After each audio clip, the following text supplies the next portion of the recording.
Una niña pobre y hambrienta se acerca a un millonario que estaba comiendo afuera de un restaurante y le dice: «Si me das las sobras, te contaré un secreto». Él estuvo a punto de ignorarla, pero decidió seguirle el juego que creyó era una broma de niña. Lo que dijo después le heló la sangre. La luz del otoño, pálida y melancólica, se derramaba a través de los ventanales de los vitrales, pintando largas sombras sobre los manteles inmaculadamente blancos.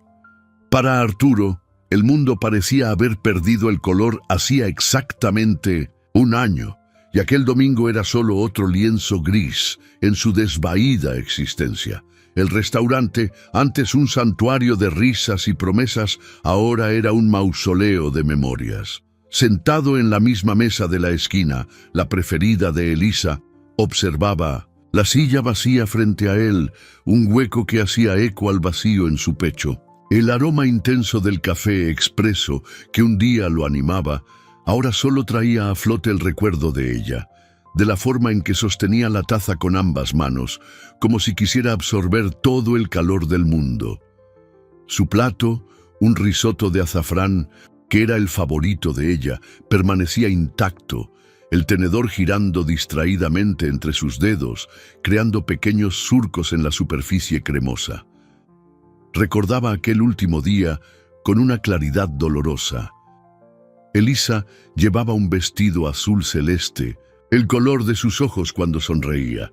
Habían venido a celebrar un nuevo contrato para la empresa, un triunfo que ahora parecía hueco y sin sentido. Ella hablaba con entusiasmo sobre los planes para la fundación altruista que él la había ayudado a crear, sus gestos vivos y llenos de pasión.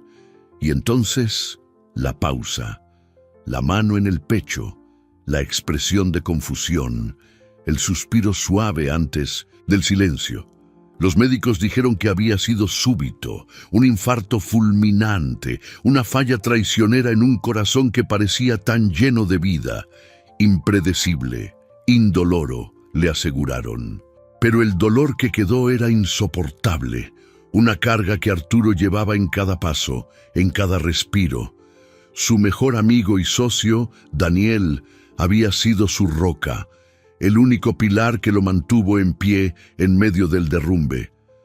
Daniel organizó todo, lidió con la burocracia, lo protegió de la curiosidad de la prensa. Daniel estuvo ahí todos los días, con un hombro amigo y palabras de consuelo. Un movimiento sutil a su derecha rompió el hechizo de su melancolía. Una figura pequeña, casi etérea, se materializó al lado de su mesa. Era una niña, tal vez de 6 o 7 años, con ojos grandes y asustados que parecían contener la sabiduría de toda una vida de dificultades. Su ropa estaba raída y un rasgón en la rodilla de su pantalón revelaba la piel sucia de tizne. Lo miraba no con la impertinencia de una niña pidiendo dulces, sino con una seriedad solemne que lo desarmó. Por un momento, Arturo sintió un impulso de generosidad, el mismo que lo había hecho conocido por su filantropía. Iba a llamar al mesero, pedir una comida completa para ella. Pero antes de que pudiera formular las palabras, la niña se acercó un paso, su voz un susurro frágil, casi inaudible en medio del murmullo del restaurante. «Señor», dijo, sus ojos fijos en el risotto dorado, «si me da lo que sobró de su comida, le cuento un secreto sobre la señorita bonita que estaba con usted aquí». La sangre de Arturo se heló. No era una petición común. La especificidad de la frase, «la señorita bonita que estaba con usted aquí», lo golpeó como un puñetazo. ¿Cómo podía saber esa niña que él venía aquí con alguien? ¿Cómo podía asociarlo a esa silla vacía? La intriga se superpuso a su dolor. Miró el plato intacto, luego los ojos hambrientos y expectantes de la niña. Algo en su postura, una urgencia contenida, lo impulsó. Asintió lentamente con la cabeza, un gesto casi imperceptible. La niña se inclinó sobre la mesa, el olor a polvo y a calle mezclándose con el aroma del café. Su aliento cálido le rozó la oreja mientras susurraba las palabras que harían añicos su mundo, que transformarían el dolor del luto en un terror inimaginable. No fue su corazón lo que se detuvo. La voz infantil tembló, cargada de una certeza aterradora. Fue el Señor que siempre viene aquí con usted. Yo lo vi poner un polvito blanco en el café de la señorita Bonita. El mundo de Arturo, que hasta entonces giraba lentamente en su eje de dolor, se detuvo de repente. Las palabras de la niña, un susurro frágil, resonaron en su mente con la fuerza de un trueno, destrozando el respetuoso silencio de su tristeza. Por un instante, sintió una oleada de rabia, una niña cruel, tal vez, inventando una historia macabra para conseguir un plato de comida. ¿Cómo se atrevía a profanar la memoria de Elisa con una fantasía tan vil? Su primer impulso fue echarla, proteger el santuario de sus recuerdos de aquella acusación absurda. Daniel, el hombre que lloró a su lado, que lo abrazó cuando sus propias piernas flaquearon en el funeral, era impensable, una traición a la lógica misma del duelo y la amistad. Abrió la boca para reprenderla, para decir que aquello era una mentira terrible, pero los ojos de la niña lo detuvieron. Había en ellos un miedo genuino, pero también una convicción inquebrantable. Pareció sentir su incredulidad, la muralla de negación que él erigía apresuradamente en su mente. Antes de que pudiera hablar, ella añadió, con la voz aún más baja, como si compartiera secretos prohibidos. La señorita Bonita usaba un vestido azul, dijo ella, un azul clarito, del color del cielo antes de que empiece a llover, y olía a flores, a jazmín. Arturo contuvo la respiración. El vestido recordaba la tela ligera, como el color realzaba el brillo de los ojos de Elisa, y el perfume, el jazmín, era su favorito. Eran detalles íntimos, fragmentos de un día que solo él y ella habían compartido. La niña continuó, su memoria un archivo preciso y doloroso. Ella pidió ese café con espuma y un chorrito de cajeta. El señor del bigote siempre se lo traía y empezó a sentirse mal cuando la campana grande de la iglesia sonó 3 veces y luego una vez más. 3:30. La hora exacta. Arturo sintió un escalofrío recorrerle la espina dorsal. Había olvidado por completo el detalle de la cajeta en el macchiato de Elisa, un pequeño capricho que a ella le encantaba. ¿Cómo podía saber todo eso aquella niña, una extraña venida de las calles? Eran piezas de un rompecabezas que no encajaban en ninguna narrativa que no fuera la suya. La rabia dio paso a una confusión helada, una semilla de duda que brotaba en el fértil suelo del dolor y la vulnerabilidad. Miró el rostro pequeño y serio de la niña y por primera vez no vio a una oportunista, sino a una mensajera de una verdad terrible. Con un gesto tembloroso, llamó al mesero y pidió que empacara el risotto y añadiera un jugo y un postre. «Para mi pequeña amiga», dijo con la voz ronca. Se volvió hacia la niña. «¿Cómo te llamas?», preguntó suavemente. Ella dudó, sus grandes ojos parpadeando. «Lina», susurró finalmente. «¿Dónde vives, Lina?». Ella solo hizo un gesto vago en dirección a la bulliciosa avenida. «Por ahí». Arturo comprendió que no tenía un hogar, que su existencia era tan precaria como la verdad que cargaba. Le entregó el paquete caliente. «Gracias, Lina», dijo él. «Esto es muy importante». Sus dedos se tocaron brevemente y sintió la piel fría de la mano de ella. Mientras se alejaba, aferrando la comida como un tesoro, Arturo sintió que su mundo se inclinaba peligrosamente. El dolor familiar del luto estaba siendo reemplazado por algo nuevo y afilado, el miedo. el miedo a que su dolor no hubiera sido obra del azar, sino de una traición calculada. Su celular vibró sobre la mesa, arrancándolo de sus pensamientos. El nombre en la pantalla brillaba como una advertencia. Daniel, contestó, el corazón martilleando contra sus costillas. Arturo, amigo, soy yo. Solo llamo para ver cómo estás. Suenas distante. ¿Está todo bien? La voz de Daniel, tan familiar y reconfortante durante meses, sonó como un ruido extraño y disonante a través del teléfono. Cada palabra de preocupación parecía ahora revestida de una capa de falsedad que Arturo ya no podía ignorar. Estoy bien, Daniel. Solo un día difícil. Ya sabes, logró responder, forzando un tono de cansancio que no era del todo fingido, aunque la causa fuera otra. Se sentía como si estuviera actuando en una obra de teatro, una farsa cruel, en la que él era el único que no conocía el guión. Claro, amigo, entiendo. Recuerda, estoy aquí para lo que necesites. No dudes en llamarme a cualquier hora. Quizás podríamos cenar esta semana para despejarnos un poco.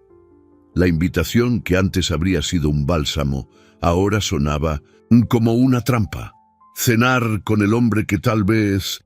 No podía completar el pensamiento. Era demasiado monstruoso. Veré, Daniel, te llamo, dijo Arturo con la garganta apretada, terminando la llamada antes de que su voz lo traicionara por completo. Dejó caer el celular sobre la mesa como si el aparato le quemara la mano. Solo de nuevo, el silencio del restaurante lo engulló. La duda, plantada por Lina, florecía en su pecho como una hierba mala y venenosa, asfixiando todas sus certezas. Intentó racionalizar.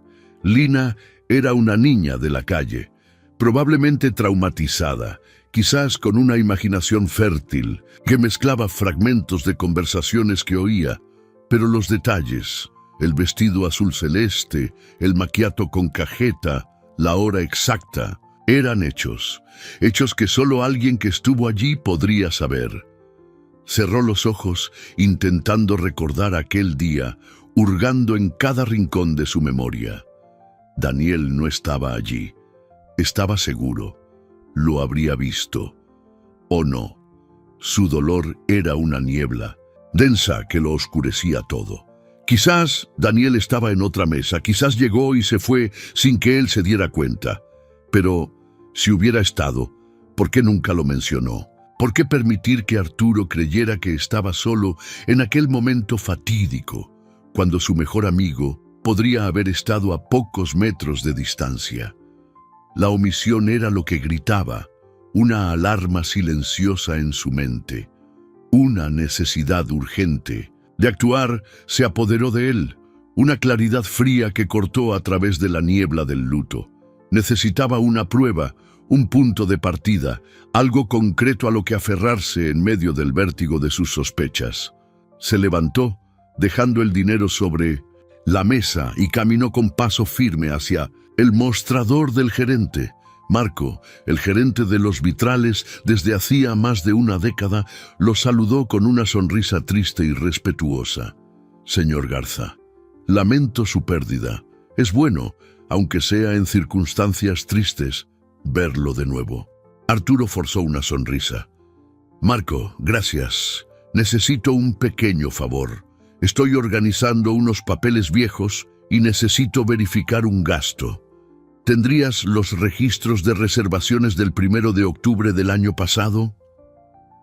La excusa era frágil, pero plausible. Marco frunció el ceño, pensativo. Es una petición inusual, señor, pero para usted, por supuesto, voy a verificar en nuestro sistema antiguo. Un momento. El tiempo pareció estirarse mientras Marco tecleaba en una computadora vieja en la parte trasera de la oficina. Cada clic del teclado era un latido en su ya acelerado corazón. Arturo miraba fijamente la pantalla, intentando descifrar las líneas de texto que aparecían. Y entonces Marco giró la pantalla hacia él. Aquí está, señor, el registro del Día, su reservación para 2 a las 2 de la tarde. Arturo recorrió la lista con los ojos. El nombre de Daniel no estaba allí. Un alivio momentáneo lo invadió, pero fue rápidamente aplastado por un pensamiento siguiente. ¿Y si no tenía una reservación?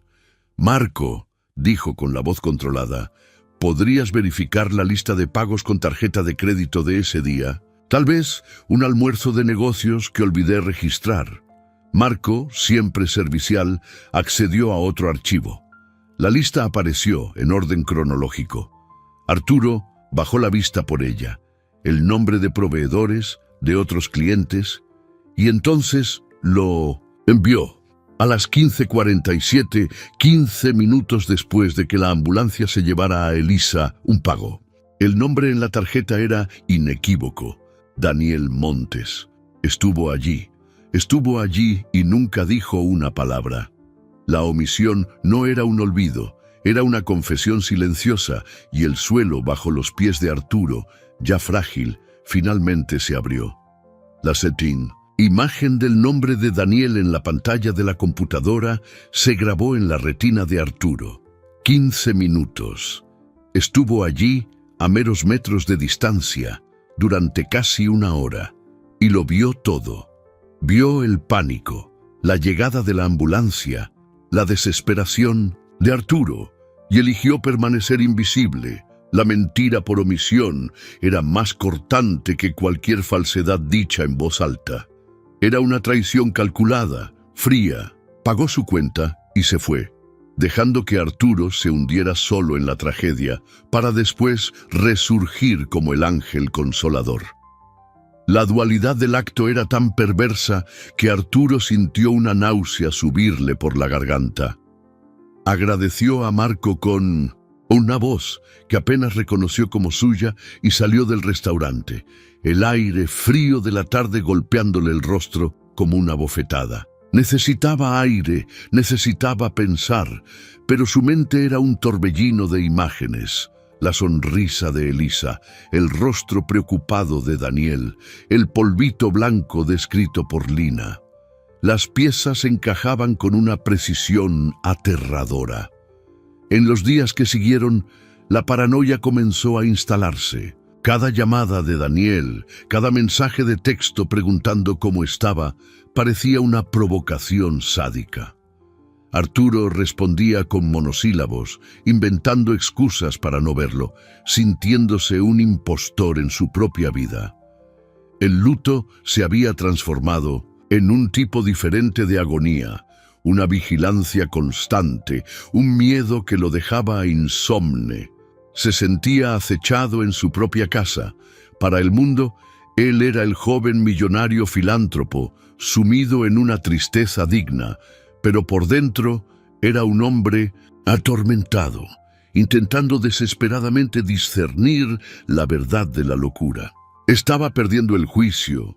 ¿Estaba el dolor llevándolo a construir castillos de sospechas sobre la palabra de una niña hambrienta? Necesitaba más. Necesitaba algo que no pudiera ser refutado. Su búsqueda lo llevó de vuelta a Lina. Pasó 2 días enteros recorriendo las calles alrededor de los vitrales, el corazón encogido con cada niño que veía, temiendo haberla imaginado. Finalmente, al atardecer del segundo día, la encontró sentada en el escalón de una biblioteca cerrada, dibujando en un trozo de cartón con un pedazo de carbón. Ella levantó la vista cuando él se acercó, no con miedo, sino con un reconocimiento silencioso. Se sentó a su lado, manteniendo una distancia respetuosa. «Lina», dijo suavemente, «necesito tu ayuda de nuevo». Ella no respondió, solo continuó dibujando. Vio que eran rostros, dibujados con una habilidad sorprendente para su edad. «Tienes buena memoria para los rostros, ¿verdad?», preguntó él. Ella finalmente se detuvo y lo miró. «Recuerdo todo, quién es bueno y quién es malo». El corazón de Arturo latió más fuerte. Sacó el celular de su bolsillo y con manos temblorosas abrió una foto. Era una foto tomada en un evento de la empresa, meses antes de la muerte de Elisa. En ella, Arturo y Daniel estaban lado a lado, sonriendo a la cámara. Le mostró la foto a la niña. «Lina, ¿recuerdas al señor que estaba conmigo ese día en el restaurante, el que me contaste? ¿Lo reconoces en esta foto?» Lina se inclinó para mirar la pantalla, sus ojos grandes y serios recorriendo la imagen. No dudó. Su pequeño dedo, sucio de carbón, apuntó directamente al rostro sonriente de Daniel. «Es él», dijo con una certeza absoluta. «El señor que no sonríe con los ojos». La descripción era tan precisa, tan intuitiva, que un escalofrío recorrió a Arturo. Pero entonces Lina añadió algo que lo dejó petrificado. Tenía un anillo grande, brillante, en la mano derecha. Abrió el anillo encima del café de la señorita Bonita. Tenía un hoyito adentro, un anillo. Arturo rebuscó en su memoria. Daniel siempre usaba un anillo de sello de oro, una herencia familiar, decía él. Un anillo grande, vistoso. Pero un anillo con un compartimento secreto parecía algo sacado de una película de espías. Parecía una fantasía. «Lina, ¿estás segura? ¿Un anillo que se abre?», insistió, intentando mantener la calma. Como respuesta, Lina tomó su trozo de cartón, le dio la vuelta y, con trazos rápidos y precisos, comenzó a dibujar. No era un garabato infantil. Era un boceto detallado, aterradoramente exacto, de una mano masculina usando un anillo de sello. Y en el dibujo, la parte superior del anillo estaba articulada, ligeramente abierta, revelando una pequeña cavidad. Era el anillo de Daniel. Y la imagen de ese anillo, abierto sobre la taza de Elisa, era la pieza que transformaba una sospecha terrible en una posibilidad horripilante. El dibujo de Lina no era solo una prueba, era una sentencia. La precisión de los detalles, la memoria visual de la niña trascendía cualquier explicación lógica que no fuera la verdad.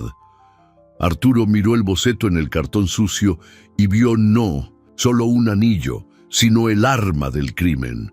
La imagen mental que se formó era tan vívida y nauseabunda que tuvo que forzarse a respirar hondo para no desmayarse allí mismo, en la banqueta. Le dio a Lina todo el dinero que tenía en la cartera, insistiendo en que comprara comida y algo abrigador para vestirse. «Y por favor, Lina, ten mucho cuidado. No hables con extraños sobre esto, sobre nada de esto», le pidió, la urgencia en su voz haciendo que la niña asintiera con gravedad. Verla desaparecer entre la multitud con su tesoro de cartón en las manos despertó en Arturo un sentido de responsabilidad abrumador. Aquella niña no era solo una testigo, era un blanco, y él, ahora, era su único protector. De vuelta en su apartamento, que más parecía una fortaleza de vidrio y acero con vistas a la ciudad, Arturo se sentía más aprisionado que nunca. La verdad era una jaula, y él estaba atrapado dentro de ella con un monstruo al que antes llamaba amigo. ¿Cómo confrontar a Daniel? «Mi mejor amigo, asesinaste a mi esposa con un anillo de veneno para poder consolarme después». La acusación era tan demencial que él mismo dudaría de su cordura. Necesitaba más que el testimonio de una niña y una transacción de tarjeta de crédito. Necesitaba algo irrefutable, algo que la policía no pudiera descartar como el delirio de un hombre en duelo. Las cámaras de seguridad. La solución pareció tan obvia que se maldijo por no haber pensado en ello antes. Los Vitrales era un establecimiento sofisticado. Ciertamente tendría un sistema de vigilancia robusto. Al día siguiente regresó al restaurante, esta vez con una excusa más elaborada. Le contó a Marco, el gerente, una historia sobre haber perdido un fistol de gran valor sentimental, un regalo de Elisa, y que creía haberlo perdido durante aquel último almuerzo. Sé que es una posibilidad remota, Marco, pero significaría todo para mí si pudiéramos revisar las grabaciones de ese día, solo del área de nuestro salón. Marco, como siempre, se mostró comprensivo con su dolor. Claro, señor Garza, haré lo que pueda. Nuestro sistema almacena las grabaciones por 18 meses. Le pediré a nuestro técnico de sistemas que recupere los archivos de esa fecha. La esperanza brilló en Arturo por primera vez en días. Allí estaría la prueba. La imagen de Daniel acercándose a la mesa, el gesto sutil, el anillo. Todo estaría allí, en alta definición. La espera por las grabaciones fue una tortura. Arturo pasó 2 días saltando con cada llamada, con cada notificación de correo. Finalmente, la llamada de Marco llegó. Pero el tono del gerente no era de éxito, era de disculpa. Señor Garza, tengo pésimas noticias. Lo siento mucho, pero parece que hubo un problema técnico exactamente en ese periodo. Todas las grabaciones de la semana del 1 de octubre del año pasado se corrompieron. El técnico dijo que fue una falla rara en el disco duro. Los archivos están perdidos, completamente irrecuperables. El silencio que siguió al teléfono fue pesado. Perdidos, corrompidos, una falla rara. La coincidencia era tan absurdamente conveniente que era imposible de creer. Una semana entera de grabaciones desaparecida, justamente la semana que él necesitaba. Arturo sintió que el suelo desaparecía bajo sus pies una vez más. No era mala suerte. Era sabotaje, y ¿quién más sabría de la existencia y las fallas del sistema de seguridad de un restaurante sino un cliente extremadamente frecuente? Daniel conocía los vitrales tan bien como él. Conocía los puntos ciegos, sabía a quién sobornar, sabía cómo borrar sus huellas. La desaparición de las cintas no era la pérdida de una prueba, era la confirmación de un plan meticuloso, ejecutado con una frialdad que le helaba el alma. La paranoia que antes era un susurro, ahora gritaba en su mente. No estaba solo lidiando con un asesino, estaba lidiando con un fantasma, alguien que podía manipular la realidad, borrar el pasado y esconderse a plena vista. Y lo peor de todo era que ese fantasma tenía la llave de su empresa, de su casa y hasta ese momento de su confianza más profunda. La batalla no sería por pruebas físicas, sería una guerra de nervios. La revelación del sabotaje de las cámaras de seguridad encendió en Arturo un nuevo tipo de fuego. La pasividad del luto dio paso a una determinación fría y cortante. Si no podía probar lo que Daniel hizo, quizás podría probar lo que usó para hacerlo. El polvito blanco. Las palabras de Lina resonaban en su mente. ¿Sería posible que, 1 año después, todavía quedara algún vestigio? Era una esperanza remota, casi desesperada, pero era todo lo que tenía. Comenzó su investigación silenciosa en las pertenencias de Elisa, que había mantenido intactas en un cuarto de huéspedes, un santuario de su memoria que ahora necesitaba profanar en busca de la verdad. Con guantes de látex, empezó a examinar meticulosamente la ropa que ella había usado ese día, el vestido azul celeste, el abrigo ligero. Nada. Revolvió su bolso, un objeto que apenas podía tocar sin ser inundado por una ola de dolor. Dentro, encontró su lápiz labial, su cartera, un libro de bolsillo. En el fondo, en un pequeño bolsillo lateral, sus dedos encontraron algo pequeño y duro. Era la taza de café. No la del restaurante, sino una pequeña taza de porcelana que ella había comprado esa misma mañana en un mercado de antigüedades. La llevaba en el bolso, envuelta en un pañuelo, emocionada por mostrársela. El recuerdo lo golpeó con fuerza. Elisa nunca tuvo la oportunidad de beber de esa taza del restaurante. En medio de la conversación, Entusiasmada con su nueva adquisición, transfirió el macchiato a su propia taza, admirando cómo la espuma blanca contrastaba con la porcelana antigua. El detalle, antes insignificante, ahora era monumental. La taza del crimen no estaba en los vitrales, estaba allí, en sus manos.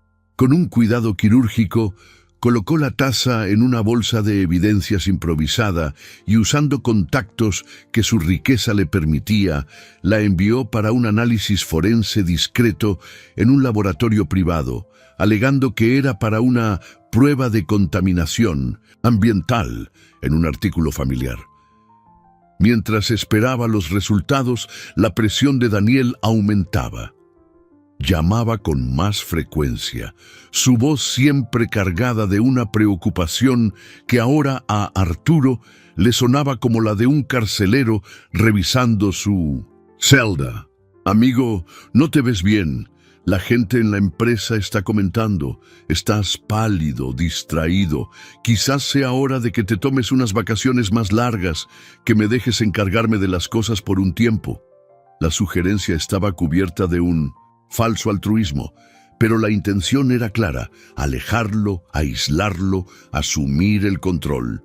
Arturo sentía que las paredes se cerraban, que la telaraña de Daniel se apretaba a su alrededor. Su única fuente de claridad era Lina. La encontraba cada 2 días, en el mismo lugar, llevándole comida, ropa abrigadora y, lo más importante, conversando. Descubrió que era increíblemente inteligente, observadora, y que cargaba una tristeza antigua en sus ojos. Hablaba poco de su pasado, solo que su mamá se había ido a las estrellas. Un día, mientras comía una torta que él le había llevado, se tensó de repente. «Hay unos hombres malos mirándome», susurró sin mover la cabeza. «Me dijeron que no inventara historias, que olvidara cosas que no entiendo». El corazón de Arturo se desplomó. La habían encontrado. Daniel, o quien quiera que estuviera trabajando con él, sabía de la existencia de la testigo. La amenaza ya no era solo contra él, era directa, explícita, contra una niña indefensa. La paranoia de Arturo se transformó en un feroz miedo protector. No podía dejarla más en las calles. Esa misma noche la convenció de ir con él, llevándola a un pequeño departamento de seguridad que mantenía para emergencias, un lugar que ni Daniel conocía. Mientras la instalaba en la habitación de huéspedes, el teléfono de Arturo sonó. Era el laboratorio. Los resultados estaban listos. Con Lina durmiendo a salvo en el cuarto de al lado, abrió el correo electrónico, las manos sudando. El informe era complejo, lleno de términos químicos, pero la conclusión era cristalina. Se encontraron trazas microscópicas de un alcaloide raro, derivado de una planta exótica. Una sustancia que, en dosis concentradas, inducía a una arritmia cardíaca severa, imitando perfectamente los síntomas de un infarto fulminante. Y su característica más notable, se descomponía casi por completo en el organismo en menos de 12 horas, no dejando rastros en una autopsia estándar. La verdad ya no era una sospecha, era ciencia. La confirmación científica fue como una roca sólida en medio del mar de incertidumbres de Arturo. Ahora tenía la prueba del veneno, el arma invisible. La palabra de Lina ya no era la fantasía de una niña. Era un testimonio corroborado por datos forenses. La imagen de Daniel, el amigo, el confidente, se desmoronó por completo, reemplazada por la de un depredador calculador y paciente. El luto por su esposa ahora se mezclaba con una nueva forma de dolor, el luto por la amistad que él creía la más sólida de su vida. Cada recuerdo compartido, cada risa, cada momento de apoyo estaba ahora manchado, reescrito bajo la luz siniestra de la traición. La generosidad genuina de Arturo, su tendencia a confiar ciegamente, había sido el arma usada en su contra. Se sentía un tonto, ingenuo, ciego. Mientras Arturo procesaba esta nueva y terrible realidad, Daniel hizo su movimiento más audaz. Convocó una reunión de emergencia con el consejo de la empresa, de la cual Arturo era el accionista mayoritario. Arturo, sintiendo la trampa, asistió. En la fría e impersonal sala de juntas, rodeado de rostros que antes le eran familiares y amigables, se sintió como un acusado en su propio juicio. Daniel, con una expresión de profunda tristeza y preocupación, tomó la palabra. Habló sobre el frágil estado emocional de Arturo, su incapacidad para tomar decisiones importantes, su preocupante distanciamiento de los negocios desde la muerte de Elisa. Pintó el cuadro de un hombre quebrado, perdido en su duelo, un peligro para la estabilidad de la empresa que ambos construyeron. «Es con el corazón apesadumbrado», dijo Daniel, mirando a cada miembro del consejo, «que sugiero una licencia médica obligatoria para Arturo. Y, para garantizar la continuidad de nuestros proyectos, propongo asumir temporalmente el control total de las operaciones, como director general interino». Fue entonces cuando distribuyó los documentos.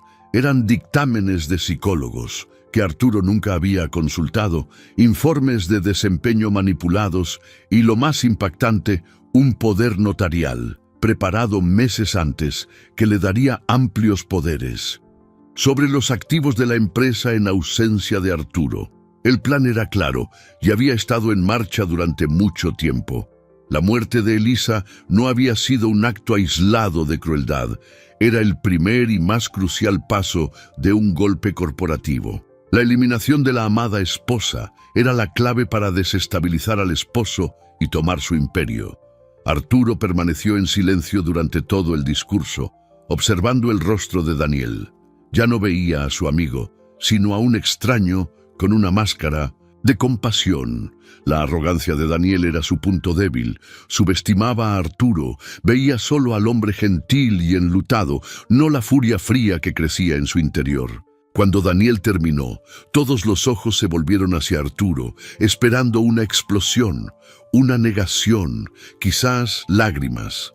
Pero Arturo solo miró a Daniel y dijo, con una calma que sorprendió a todos en la sala, incluido a sí mismo: «Preparaste en todo esto con mucho cuidado, Daniel. Es impresionante. Necesito tiempo para pensar».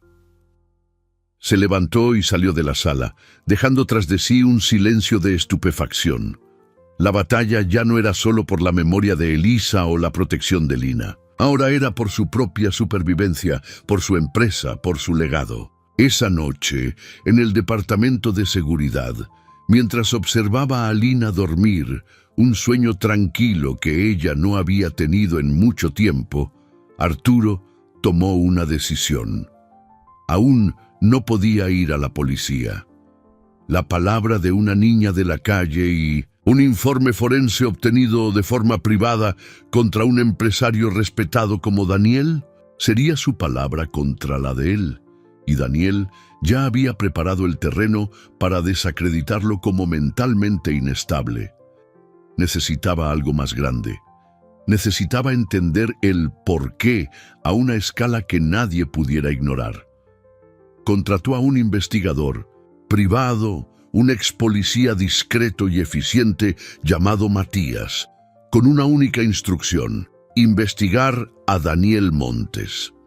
No sus finanzas, no sus negocios, su vida personal, específicamente sus conexiones sociales con otros empresarios y sus esposas. Tenía un presentimiento terrible, la sospecha de que Elisa no era la primera. Las semanas que siguieron fueron un tenso juego de apariencias.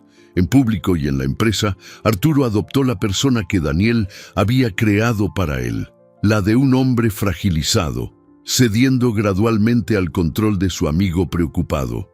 Aceptó la licencia, delegó responsabilidades y observó con una furia contenida, mientras Daniel se instalaba en su oficina, saboreando una victoria que creía completa.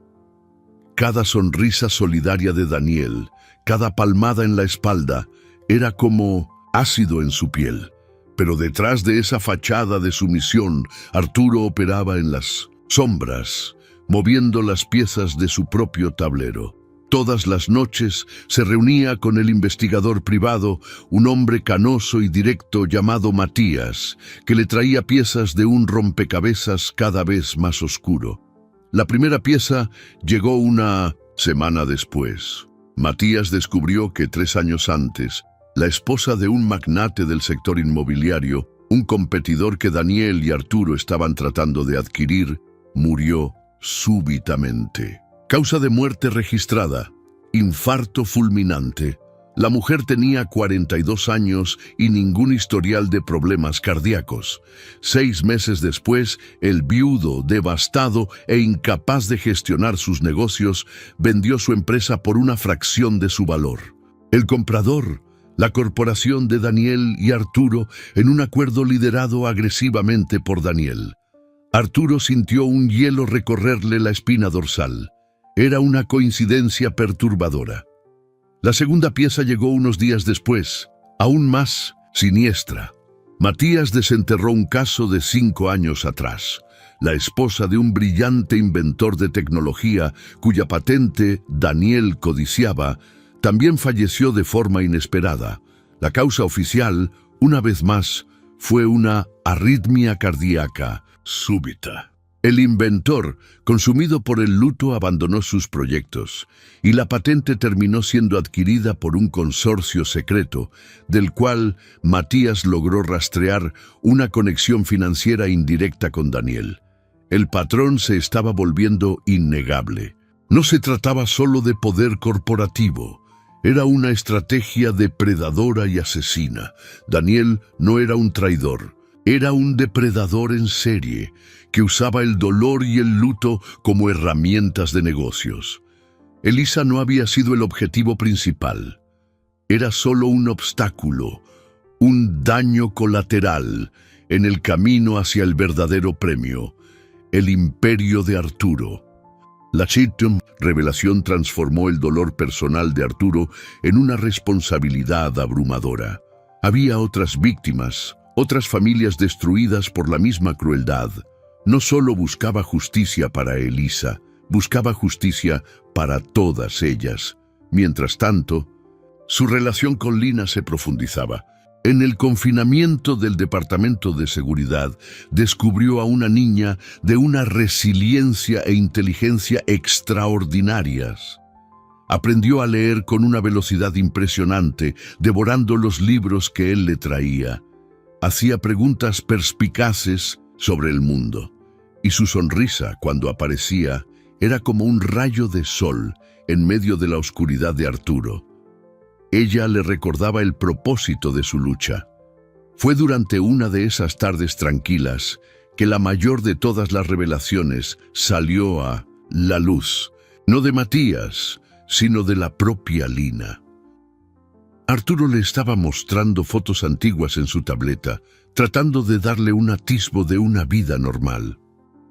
Pasó por una foto de Elisa, sonriendo en un día de campo. Lina miró la foto durante un largo rato.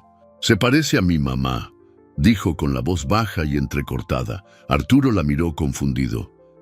«¿Tu mamá, Lina? Me dijiste que se había ido a las estrellas». Lina asintió con los ojos llorosos. Ella también era una señorita bonita y también se enfermó de repente. Con el corazón en un puño, Arturo le pidió que describiera a su madre. Mientras Lina hablaba, describiendo a una mujer de cabello oscuro y sonrisa amable que trabajaba como secretaria en una gran empresa, Arturo sintió que el suelo desaparecía. Le pidió a Matías que cruzara los detalles con el caso del inventor de tecnología. La respuesta llegó en menos de una hora y lo golpeó con la fuerza de un huracán. La esposa del inventor, la mujer que había muerto de arritmia cardíaca súbita 5 años antes, se llamaba Elena y tenía una hija pequeña que desapareció de los registros tras la muerte de su madre, presumiblemente llevada a un sistema de asistencia social del que finalmente escapó. El nombre de la hija era Carolina, pero todos la llamaban Lina. La niña que había salvado no era una testigo aleatoria, era la hija huérfana de otra víctima de Daniel, una sobreviviente que por un instinto inexplicable lo había buscado para vengar no solo a Elisa, sino a su propia madre. La revelación de que Lina era hija de otra víctima de Daniel reconfiguró todo el universo de Arturo. Su encuentro en el restaurante no había sido un capricho del destino, una coincidencia fortuita. Había sido el resultado de una búsqueda. Lina, con la sabiduría instintiva de una sobreviviente, había pasado meses, tal vez años, observando, esperando. Había reconocido en Arturo el mismo dolor que ella había sentido, el mismo tipo de pérdida súbita e inexplicable. Su acercamiento no fue solo una petición de comida. Fue un acto de alianza, un grito de auxilio y de justicia lanzado a través del abismo de sus tragedias compartidas. Miró a la niña, ahora dormida en el sofá, abrazada a un libro, y sintió una ola de amor protector tan feroz y abrumadora como el dolor que había sentido por Elisa. Ya no era solo una testigo a la que proteger, era un legado. La última parte viva de una mujer que, como Elisa, había sido borrada por la ambición de Daniel. Esta nueva conexión le dio a Arturo la fuerza que le faltaba. Su misión ahora tenía un rostro, un futuro que asegurar. Él y Matías intensificaron la investigación, trabajando contrarreloj, pues sentían que Daniel, cada vez más cómodo en su nueva posición de poder, podría empezar a borrar sus huellas de forma más permanente. La paranoia de Arturo, antes un tormento, se convirtió en una herramienta afilada. Empezó a notar cosas. Un coche desconocido estacionado en su calle durante días, clics extraños en su línea telefónica, la sensación de ser seguido. Daniel ya no solo lo observaba, lo estaba vigilando. Sabía que algo andaba mal. La pasividad de Arturo era antinatural y la desconfianza de un depredador como Daniel era aguda. El punto de inflexión vino de una fuente inesperada. Matías, hurgando en las finanzas offshore de Daniel, descubrió un patrón de pagos a una empresa de seguridad privada con una reputación dudosa. La misma empresa que, casualmente, prestaba servicios de sistemas a los vitrales. La pieza final del rompecabezas de la cinta de seguridad perdida encajó. Pero fue un pago específico lo que llamó la atención de Matías. Un gran depósito, hecho 3 días antes.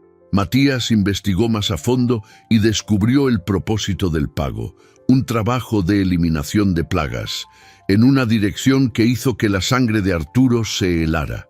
Era la dirección del Departamento de Seguridad. «No van a eliminar plagas», dijo Matías con la voz grave. «Daniel está planeando algo. No se conformará con solo alejarte de la empresa. Sabe que eres un cabo suelto. Y ahora debe sospechar de la niña también. Ambos son un riesgo que no va a correr». El miedo, por primera vez, se volvió palpable, una amenaza física inminente. Ya no se trataba de acciones y poderes notariales. Se trataba de vida o muerte. Daniel, sintiendo que la red se cerraba, estaba a punto de actuar de forma decisiva. Su plan se reveló la noche siguiente. Arturo había recibido una invitación a una cena de gala benéfica, un evento que él y Elisa siempre apoyaban. Inicialmente se negó, pero Matías lo convenció de ir. Es la carnada perfecta. Esperará que estés allí, lejos de casa, lejos de la niña. Montaron un plan. Arturo iría al evento, pero saldría por una puerta trasera minutos después de 1900 en llegar, mientras un doble contratado por Matías permanecería en su lugar garantizando su coartada. Mientras Arturo estaba de camino al evento, el verdadero ataque ocurrió. Se simuló una fuga de gas en el departamento de seguridad, donde Lina estaba al cuidado de una ex policía de confianza contratada por Matías. El plan era claro: una explosión, un trágico accidente que eliminaría a la única testigo ocular y posiblemente incriminaría a Arturo por negligencia, destruyendo su reputación para siempre.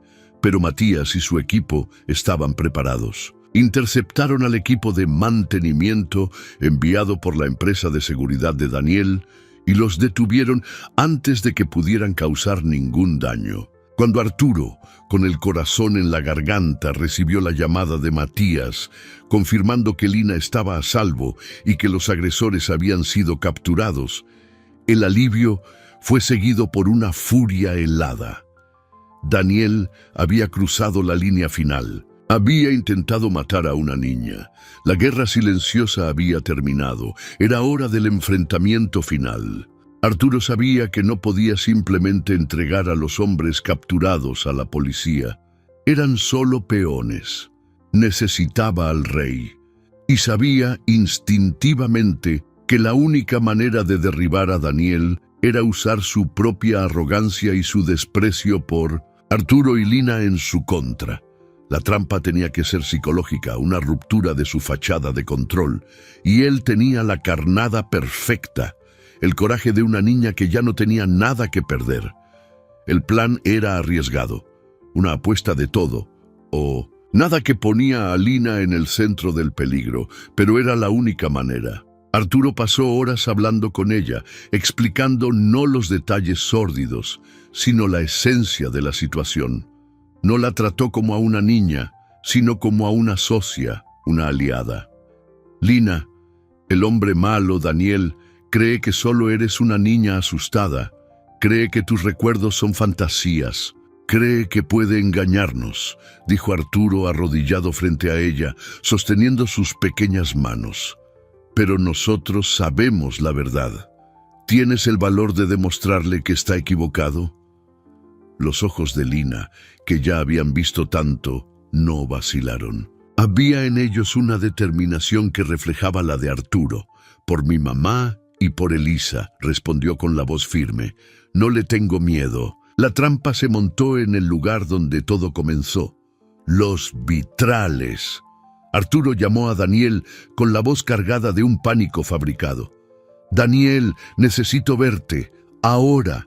Es sobre esa niña. La de la calle, apareció de nuevo, está diciendo cosas horribles, locuras sobre ti, sobre Elisa. Estoy en el restaurante, ella está aquí conmigo, no sé qué hacer, creo que estoy perdiendo el control. La policía va a pensar que estoy loco. La carnada era la vulnerabilidad de Arturo, algo que Daniel siempre había explotado. La oportunidad de silenciar personalmente la fuente de sus problemas y al mismo tiempo solidificar la narrativa de la inestabilidad mental de Arturo era irresistible para un hombre tan arrogante. Daniel aceptó ir de inmediato. El tono de su voz, una mezcla de falsa preocupación y triunfo mal disimulado. El restaurante estaba casi vacío. Era tarde en la noche. Arturo y Lina se sentaron en la misma mesa de la esquina. Matías y su equipo estaban disfrazados de clientes y personal, con micrófonos y cámaras discretas grabando cada ángulo. Arturo sentía el corazón latir descontroladamente, un miedo primario por la seguridad de Lina. Quería cancelar todo, esconderla y huir lejos. Pero entonces la miró. Lina estaba sentada erguida con la barbilla en alto, una reina en su pequeño trono, esperando al dragón. Su coraje lo ancló. Daniel llegó, el rostro una máscara de compasión. Se sentó, ignorando a Lina y enfocándose en Arturo. «Arturo, amigo mío, ¿qué está pasando? Necesitas calmarte». Arturo interpretó su papel, tartamudeando, pareciendo desesperado. «No para, Daniel. Inventa historias sobre un anillo, sobre un polvo». Daniel finalmente miró a Lina, el desprecio en sus ojos apenas velado. «Niña», dijo con una condescendencia gélida, «a veces, cuando pasan cosas malas, nuestra mente crea historias para protegernos. Estás confundida. Lo que crees que viste no es real». Fue entonces cuando Lina habló, la voz clara y sin temblar. No creo que lo vi. Lo vi. Miró directamente a los ojos de Daniel. Vi el anillo. Tenía un águila dibujada y se abría. Usted lo abrió sobre el café de la señorita Bonita. El polvito blanco cayó como nieve sucia. La mención del águila, un detalle del sello familiar que ella nunca le había mencionado a Arturo, hizo que Daniel vacilara por una fracción de segundo. Una contracción casi imperceptible en su mandíbula. Se recuperó rápidamente, riendo. ¡Qué gran imaginación! Arturo está claramente delirando. Es el trauma hablando. Necesita ayuda profesional, no una audiencia. Arturo entonces jugó su carta final. Quizás tengas razón, Daniel. Quizás todo sea fantasía. Se volvió hacia Lina. Lina, tal vez te equivocaste. La policía nunca te creería contra un hombre como el señor Montes. Luego miró de nuevo a Daniel, los ojos llenos de un dolor forjado. Es solo una niña, Daniel. No entiende lo que está haciendo. Por favor, solo haz que pare. Haré lo que sea. Firmo los papeles. Desaparezco. Solo haz que esta historia se desvanezca. Dile que fue un error. La arrogancia de Daniel lo cegó. Vio allí la victoria total, la rendición completa de Arturo. Se inclinó sobre la mesa, el rostro cerca del de Lina, la voz un susurro venenoso, creyendo que solo hablaba con una niña tonta y un hombre quebrado. Escúchame bien, niñita. La gente inteligente sabe cuándo quedarse callada. No viste nada. El anillo no se abre. No había polvo. La señorita Bonita simplemente se cansó y se durmió para siempre. Y si sigues con tus cuentitos, quizás tú también te canses y te duermas para siempre. ¿Entendido? Cada palabra era una confesión, una amenaza grabada en audio y video de alta calidad. El rey había caído en su propia trampa, condenado por su propia voz. En el instante en que las palabras de Daniel flotaron en el aire, cargadas de veneno y amenaza, la atmósfera en los vitrales cambió. El silencio que siguió fue pesado, denso, roto, solo por el sutil clic de la puerta de la cocina al abrirse. Daniel, aún inclinado sobre la mesa, sintió un cambio en el aire incluso antes de ver nada. Su sonrisa de triunfo se congeló y se deshizo cuando vio a Matías, ya sin disfraz, emerger de las sombras, seguido por dos policías uniformados que habían estado sentados en una mesa cercana. La comprensión golpeó el rostro de Daniel como una onda de choque, reemplazando la arrogancia con un pánico pálido e incrédulo. Sus ojos se dispararon de Matías a Arturo y por primera vez vio al hombre que estaba frente a él. No al amigo quebrado y enlutado, sino a un adversario frío, calculador y victorioso. La máscara de compasión de Arturo cayó, revelando el acero debajo. ¿Entendido, Daniel?, preguntó Arturo, haciendo eco de la propia pregunta amenazante de Daniel, su voz tranquila pero cortante como el cristal. Cada palabra, grabada, así como tu intento de hacer explotar el departamento con Lina dentro. Tus peones ya están cantando como pajaritos. Daniel abrió la boca para hablar, para negar, para amenazar, pero no salió ningún sonido. Estaba acorralado. Su telaraña de mentiras y manipulaciones deshecha en un único y devastador momento. Los policías se acercaron a la mesa, sus movimientos profesionales y sin prisa. Daniel Montes, queda usted detenido bajo sospecha de conspiración para cometer homicidio, entre otros cargos que se detallarán en la delegación, dijo uno de 1900. Los oficiales, su voz monótona y oficial, sellando su destino. Mientras las esposas hacían clic en las muñecas de Daniel, sus ojos se encontraron con los de Lina. La niña no mostró miedo ni triunfo, simplemente lo miró con una serenidad silenciosa, la fuerza tranquila de un alma que había soportado lo impensable y sobrevivido.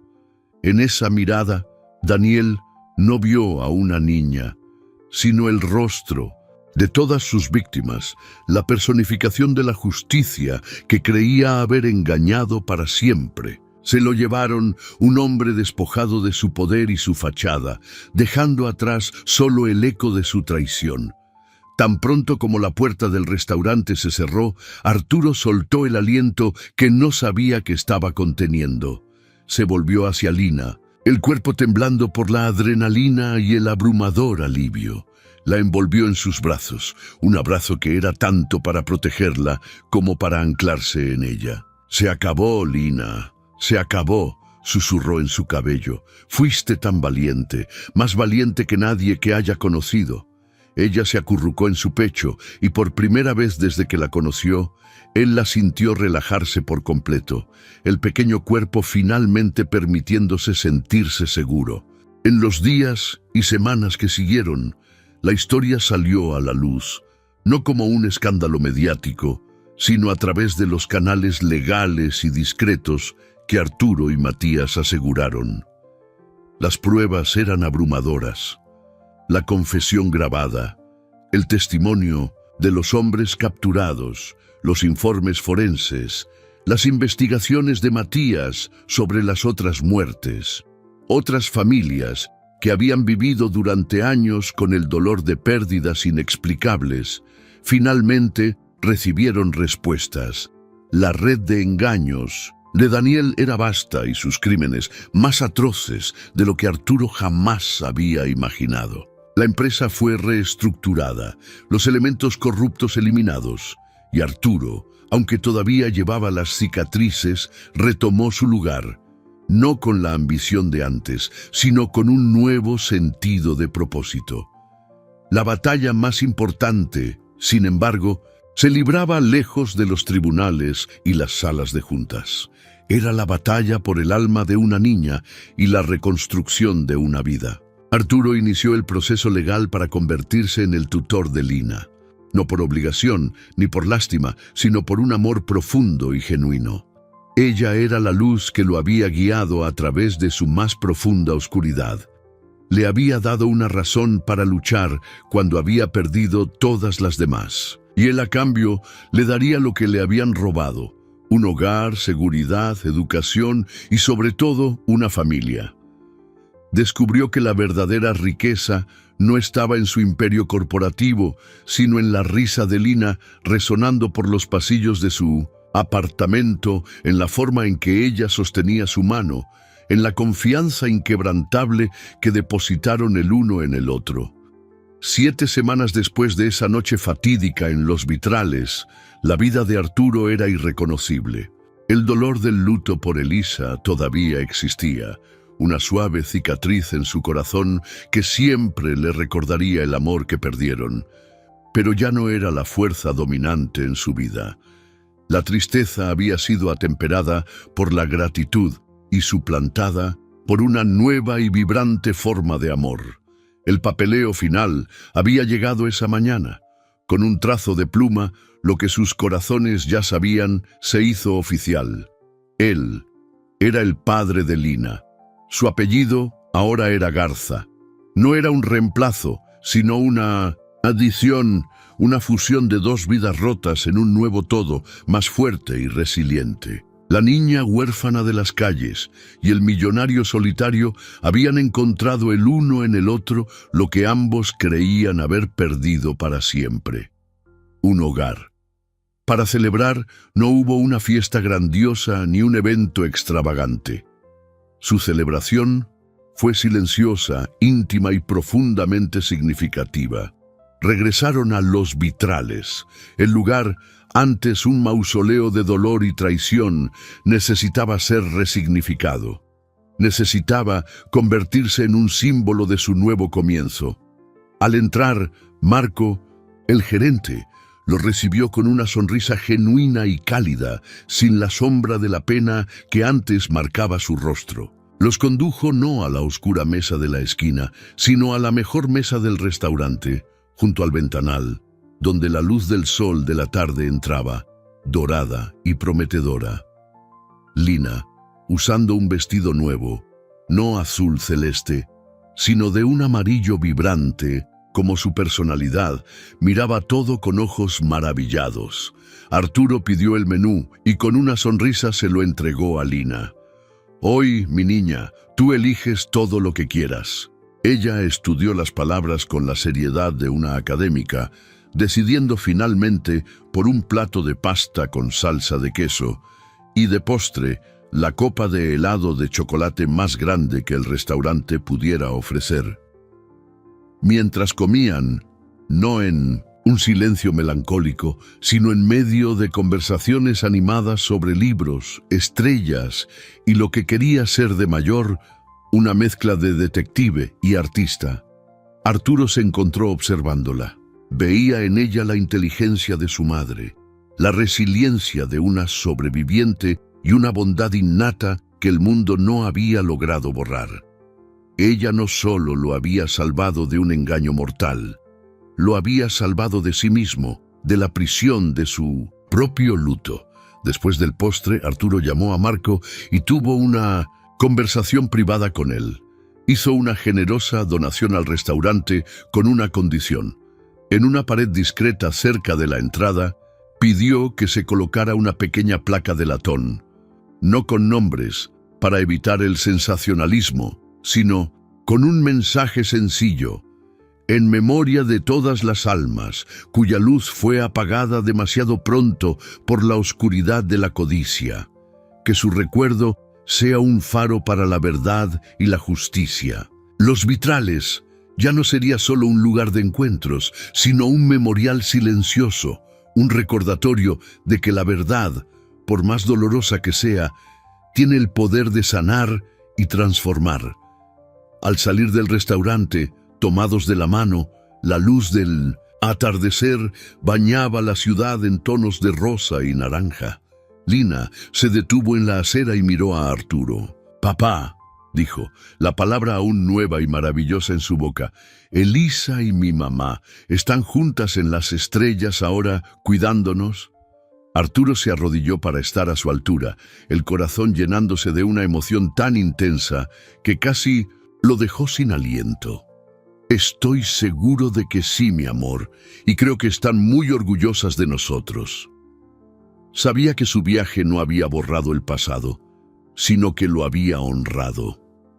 La justicia para Elisa y Elena no se encontró en una celda, sino en la felicidad y seguridad de Lina, en la familia que construyeron de las cenizas de la tragedia. La niña hambrienta que un día cambió un secreto por sobras de comida, no solo expuso a un monstruo, sino que también guió a un hombre perdido de vuelta a la vida, enseñándole que la verdadera familia no se forja por la sangre, sino por los lazos inquebrantables de protección mutua, coraje y amor.